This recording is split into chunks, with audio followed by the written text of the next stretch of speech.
मंच पर उपस्थित लोग, जिनको सुन पाया, जिनको नहीं सुन पाया,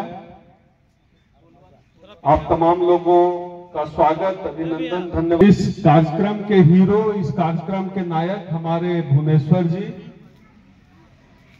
हमारे सरजुग जी और तमाम साथी, महेश जी हैं, तमाम साथी जी, छोटन राम जी, शिवचंद जी, गुड़िया जी, निवास जी, हमारे साथ आए विकास जी, प्रशासन के प्रतिनिधि के तौर पर उपस्थित जिला कल्याण पदाधिकारी मेहरा जी,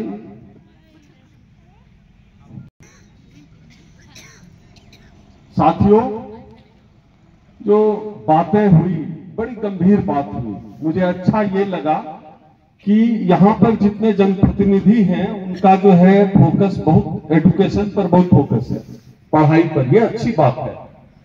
यहाँ बोल रहे हैं इसका मतलब है समाज में भी आप वही बात कर रहे हैं, ये अच्छी बात है। दूसरी बात, नशा को लेकर जो बात हुई वो भी अच्छी बात है कि एक बात ये कर रहे हैं जनप्रतिनिधि यहाँ, क्योंकि यहाँ कुछ और बात करेंगे, गांव में कुछ और बात करेंगे। यहाँ कहेंगे दारू मत पियो, गांव में शाम को 6 बजे बात कहेंगे कि चलो उधर से घूम के आते हैं, तो आप हिसाब ले लीजिएगा ना। तो मंच पे बोल रहे हैं तो उम्मीद करता हूं कि गांव में, टोला में, मोहल्ला में भी यही करते होंगे। ये जरूरी भी है, लेकिन असल में कुछ बुनियादी बातों को लेकर हम बात अपनी शुरू करेंगे, जहां पे गुड़िया जी ने छूकर छोड़ दिया। गुड़िया जी ने कहा था कि देखिए देश का संविधान भी खतरे में है।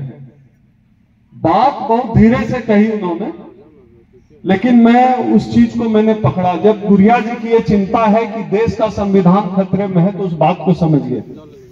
अच्छा, एक चीज पहले बोल दूं, आयोजक हो या जितने सरकारी पदाधिकारी, गैर सरकारी पदाधिकारी हैं, मेरी बात के लिए मैं ही जिम्मेदार हूं। तो जब बात कही जा रही है संविधान खतरे में है, इसका मतलब है कि कहीं न कहीं खतरा है। संविधान खतरे में होने का मतलब क्या है? कि लोकतंत्र खतरे में है। लोकतंत्र खतरे में होने का मतलब क्या है? आपका वोट खतरे में है।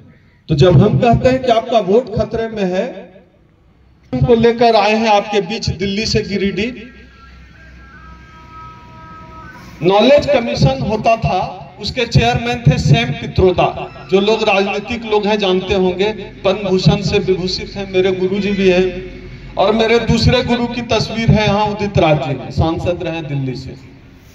तो सैम पित्रोदा जी, उदित राज जी, तमाम लोगों ने और देश के तमाम बुद्धिजीवी, अंबेडकरवादी, संविधानवादी लोगों ने एक अभी मिशन शुरू किया है कि जो है संविधान, लोकतंत्र को जो बनाने का, बचाने का जो सबसे बड़ा हथियार हमारे हाथ में है वो है वोट। तो एक जो बात चली आजकल की, जो ईवीएम से जो वोटिंग हो रही है, तो बहुत लोग संदेह कर रहे हैं कि ईवीएम जो है वो टेम्पर हो सकता है। क्या आप लोगों ने सुना है ऐसा? हो सकता है क्या? इस सभा में कुछ लोग मानते हैं ऐसा कि नहीं? थोड़ा जोर से बोलिए। मान रहे हैं सभा में ईवीएम टेम्पर हो सकता है? हो सकता है, लेकिन मशीन है, कैसे टेम्पर हो सकता है? मशीन से कैसे बेईमानी हो सकती है? बहुत लोग तो बोलते हैं टेम्पर नहीं हो सकता।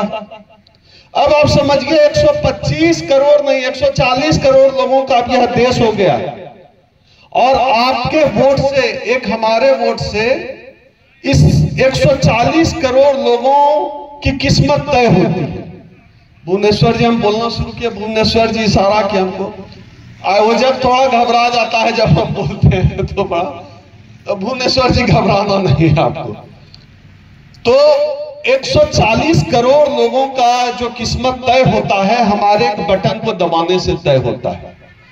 मुझे इस देश के एक नागरिक के तौर पर मुझे लगता है कि मुझे यह जानने का हक है कि मैंने जिस व्यक्ति के नाम पर, जिस प्रतिनिधि के नाम पर मैंने वोट दिया, तो मुझे कंफर्म होना चाहिए कि हाँ, उस आदमी को वोट मिला। ऐसा आप मानते हैं कि नहीं? यार, बाबा साहब ने दिलाया ना, भगत सिंह फांसी पर क्यों झूले? कि देश को आजादी मिली, देश में प्रजातंत्र आया, नेहरू जेल में क्यों रहे, या तमाम लोग फांसी पर क्यों चढ़ गए? आजादी की लड़ाई क्यों लड़ी? कि हमको वोट का अधिकार मिले। और जो वोट का अधिकार मिला है, उसको लेकर अगर हम कंफर्म नहीं है कि हमने जो है तीर छाप को वोट डाला था, वो तीर, तो फिर कमल छाप कैसे जीत गया? हमने हाथ छाप को वोट डाला था, तो कमल छाप कैसे, एक प्रतीक के रूप में बोल रहे हैं, कमल की जगह कोई और हो रहा है, लेकिन आजकल कमल ज्यादा खिल रहा है, इसलिए कमल एक प्रतीक के रूप पर हम इस्तेमाल कर रहे हैं कि आखिर जिसको हम वोट डाल रहे हैं ठीक है, सही ही जा रहा होगा, हम नहीं कह रहे, लेकिन एक संदेह क्यों। अब जैसे ईवीएम में हम लोग बटन दबाते हैं तो 7 सेकंड के लिए, 7 सेकंड्स के लिए वो पर्ची डिस्प्ले होता है। हमने हाथ छाप को डाला, तीर छाप को डाला, धनुष तीर को डाला, लालटेन को डाला, कमल को डाला, जिसको भी डाला 7 सेकंड के लिए डिस्प्ले होता है वीवीपैट में, 7 सेकंड के लिए, फिर गायब हो जाता है। और वो जिस मशीन में जाता है वो बर्नेबल चिप होता है। बर्नेबल चिप कहते हैं जिस चिप का इस्तेमाल सिर्फ एक बार हो, यानी वोट की गिनती हुई और उसके बाद आप दोबारा उसको नहीं गिन सकते, उस मशीन से गिन ही नहीं सकते, खेल खत्म। तो भाई अगर हम एक जनता के तौर पर हमको लगता है कि हमको डाउट है, तो आप कैसे हिसाब करेंगे? तो बर्नेबल चिप है, गया, हमको जानने का हक है ना भैया। इसी के लिए हमारे लोगों ने जो शहादत देकर देश को आजादी दिलाई, इसी के लिए दिलाई ना। तो ये तो हमको जानने का हक है कि मेरा वोट सही जगह गया कि नहीं। अब बहुत लोग कहते हैं मशीन है, कोई आदमी थोड़ा बेईमानी कर लेगा। अरे भाई ये बताओ, अभी चांद पर रोवर गया था ना, चांद पर, चंद्रमा पर, धरती पर से इसरो ने भेजा था बेंगलुरु से। जब रोवर गया तो टीवी जो लोग देखते हैं तो उसमें दिखा होगा कि वैज्ञानिकों ने कहा रोवर खराब हो गया है चांद पर, हम उसको ठीक कर रहे हैं, रिपेयर कर रहे हैं। तो चांद पे जो रोवर है उसको इसरो से जमीन पे बैठ के ठीक किया जा सकता है, लेकिन ईवीएम जो यहां से वहां है उसको हैक नहीं किया जा सकता है। और ये सवाल सिर्फ किसी संगठन को चलाने वाले या मेरे जैसे लोगों का या तमाम दल जो सत्ता में है या विपक्ष में कहीं रहे, यह सवाल सिर्फ किसी एक का नहीं है, यह सवाल सबका है। तो मैं जब सैम पित्रोदा जी की बात कर रहा था कि सैम पित्रोदा जी ये सवाल उठा रहे हैं, तो सैम पित्रोदा जी वही बात कर रहे हैं। सैम पित्रोदा जी ने यही सवाल उठाया कि ठीक है, नहीं करते होंगे आप बेईमानी, लेकिन हमको जानने का तो हक है। तो अगर कोई तर्क रखे कि मशीन बेईमानी नहीं कर सकता है, तो उसको समझाइए मशीन बेईमानी कर सकता है। एक पटेल जी हैं, मेरे गुजरात के दोस्त हैं, अभी थोड़ी देर पहले फोन आया था, तो उन्होंने एक मॉडल बनाया है ईवीएम का, उसको लेकर वो डेमो देते हैं। तो उसको वो करके बताते हैं, केला में बटन दबा रहे हैं, सेब का उधर से आ रहा है पर्ची, कैसे हो रहा है भैया? तो मशीन बनाया, अब बटन दबा रहे हैं केला में। भाई जब हम इस बटन को दबाए तो मेरे मोबाइल में जो है एफएम बजने लगा, तो उसी बटन को दबाने से मेरे मोबाइल से फोन क्यों नहीं, व्हाट्सएप क्यों नहीं खुल सकता? बटन दबा हम रहे, बनाया हमने है। तो साइंस और टेक्नोलॉजी के दौर पर ईवीएम एक संदिग्ध मशीन है। मुझे लगता है कि अगर हम एक सचेत जनता हैं, अगर हम इस देश के सजग जनता नागरिक के तौर पर खुद को देखते हैं, तो हमको लगता है कि ईवीएम पर बात होनी चाहिए, ईवीएम की बेईमानी पर आपको सवाल उठाना चाहिए, अगर आपका आंख खुला है, अगर आपका दिमाग खुला हुआ है। ये वो सवाल है जिस पे बात होनी चाहिए। जनता के वो तमाम सवाल हाल के दिनों में, मैं बिना किसी का नाम लिए कह रहा हूं, जनता के तमाम सवाल हाशिए पर कर दिए गए हैं। जनता के क्या सवाल हैं?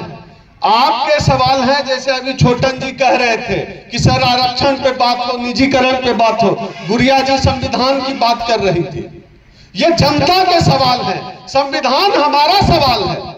अपने बच्चों की कुर्बानी दी बाबा साहब डॉक्टर अंबेडकर ने, तब हमको संविधान दिया है, तब हमको आरक्षण दिया है। बाकी इस देश में जब 33 करोड़ देवी देवता थे तो चपरासी नहीं बना पाए थे। ये तो बाबा साहब का संविधान आ गया कि हम अधिकारी बन गए, हमारे शरीर पे अच्छा कपड़ा आ गया, हमारे थाली में अच्छा खाना आ गया। कोई बताइए 33 करोड़ देवी देवता एक चपरासी भी बना पाया हो तो? कोई बता दीजिए, कोई हाथ खड़ा करिए, बताइए। बाबा साहब का संविधान आया, हम अधिकारी बने। अधिकारी छोड़िए, हम इंसान बने, इंसान का दर्जा नहीं था। परछाई से भी कोई छुआ जाता था, फला जात का आदमी जा रहा है, परछाई से छुआ गया। और अभी देखिए इधर से कह रहे हैं पानी पीने का भी हक नहीं था। आप सोचिए, जानवर भी जाकर पानी पी सकता था तालाब से। हम लोगों को तो पानी पीने का हक भी बाबा साहब लड़कर दिलाए। पानी पीने का हक जिसको जानवर जाकर कुत्ता और सुअर पी लेता है, वो हक बाबा साहब लड़कर दिलाए हैं। तो बाबा साहब के संविधान ने सब कुछ दिया है, इसलिए संविधान को याद रखे, बाबा साहब को याद रखे। हम सुअर और कुत्ते से भी गए गुजरे थे। बाबा साहब ने संविधान दिया, बाबा साहब ने आरक्षण दिया, भागीदारी दिया। अभी एक मुद्दा देश में चल रहा था, जो मुद्दा चल रहा है